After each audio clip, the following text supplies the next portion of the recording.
טבילת קרה. בשנתיים האחרונות אין אחד שלא שמע על טבילה קרה. איך זה יכול למשל לסייע לחולי סרטן לטבול באמבטיה? אפילו הפרופסור הסופר מפורסם הזה מחול, I'm Andrew Huberman. My name is Andrew Huberman. שהראינו לכם לפני שנה, הציג המון מחקרים על זה. Insofar as human studies are done, it's a very well-controlled study. אבל אתם רואים אותה? לאישה הזאת יש הפרעת זהות דיסוציאטיבית. Hello everybody, it's Chloe. או מה שנקרא בשפה העממית, פיצול אישיות. היא הולכת לעזור לכם להבין יחד למה כל מה שראיתם על טבילות קרח עד היום הוא שקר אחד גדול. Hello everybody, this is Jade. בואו נתחיל.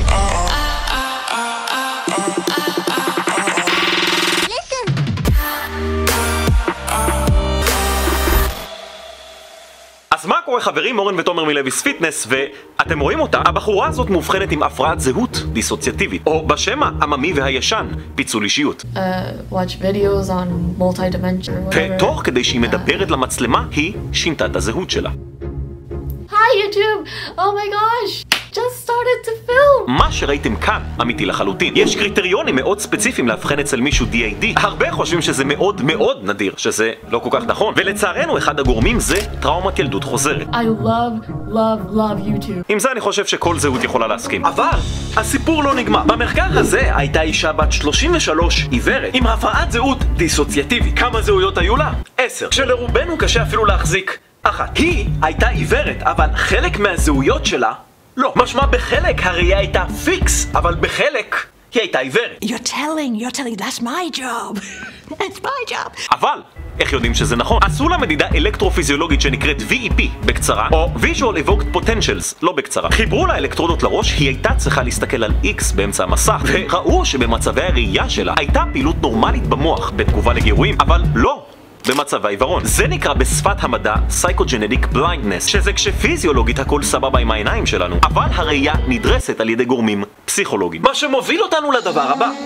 זה אנדרו יוברמן. I'm Andrew Huberman. My name is Andrew Huberman. הוא פרופסור לנוירוביולוגיה. I'm a professor of neurobiology. עם כמעט 6 מיליון רשומים. בסרטון שלנו, שחוגג כמעט שנה, הראינו לכם את החגיגה של אנדרו סביב מקלחות קרות. Cold water, cold exposure, cold shower. וכאן הבלגן מתחיל. בגלל שאנדרו פרופסור, יש אנשים שיקחו כל מילה שלו כקעקוע למצח. אבל מה קורה כשהפרופסור עצמו I'm Andrew Huberman. My name is Andrew Huberman.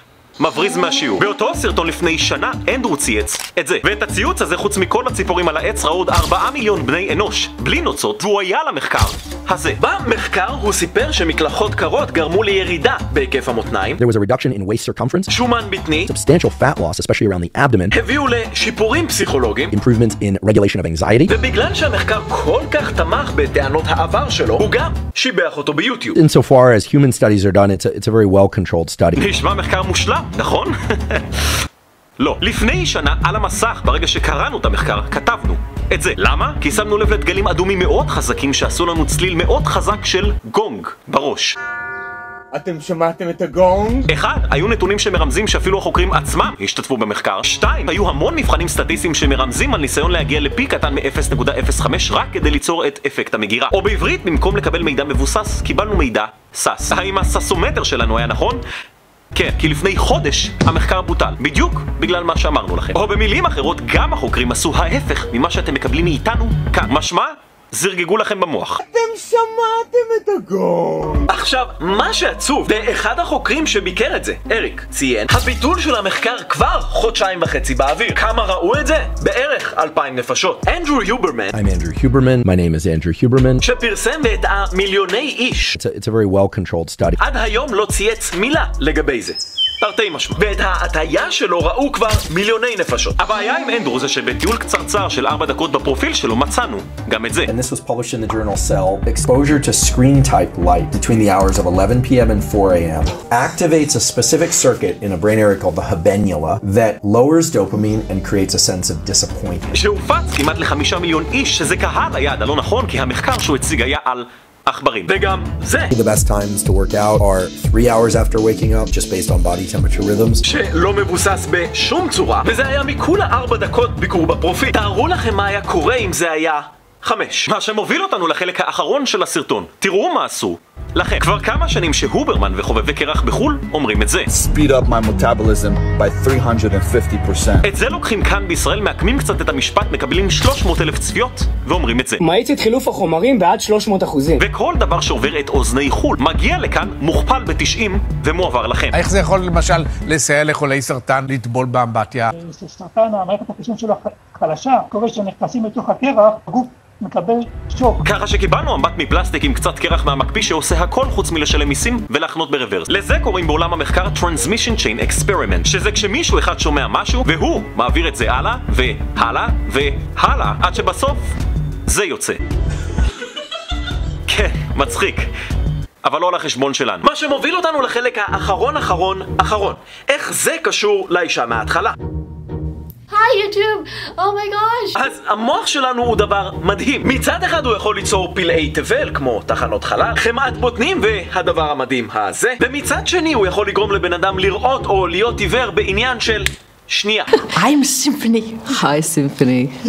היי. מוח שמסוגל לעשות דבר כזה, מסוגל גם לראות סרטון כזה. מאיץ התאוששות לאחר ספורט. ולהרגיש שזה נכון. אבל יש רק סוג אחד של מחקר שיכול להגיד לנו האם זה טוב, רע או לא נורא. וזה בקצרה DBPCT, או לא בקצרה Double Blinded Placebo Control Trial. מה זה אומר? כאן זרקו אנשים לטבילה קרה אחרי אימון, או שנתנו למשתתפים כדור, אמרו שבתוך הכדור יש BCAA והוא משפר התאוששות. יום, יומיים ו3 ימים אחרי האימון, לאף קבוצה לא היה יתרון על פני כדור ה-BCAA, שמסתבר לא היה כדור BCAA אלא כדור עם קורנפלור. משמע? פלצבו. או בעברית, טבילה קרה לא ניצחה בהתאוששות.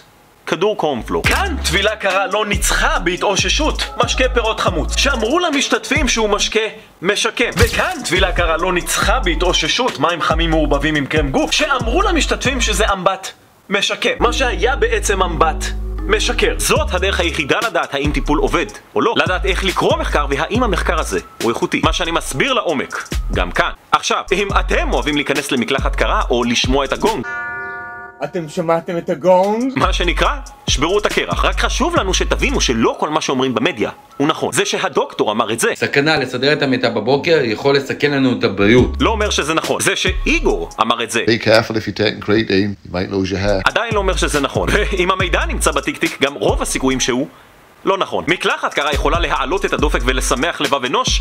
אוקיי, גם ללכת על גחלים יכול לשמח אנשים ולהעלות את הדופק.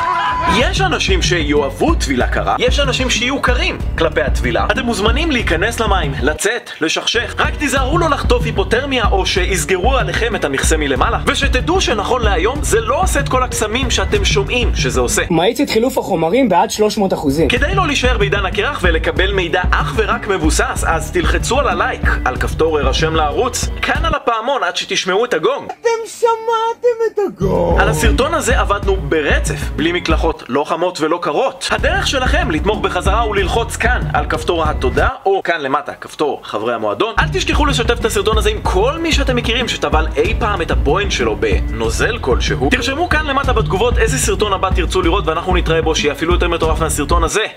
ביי ביי.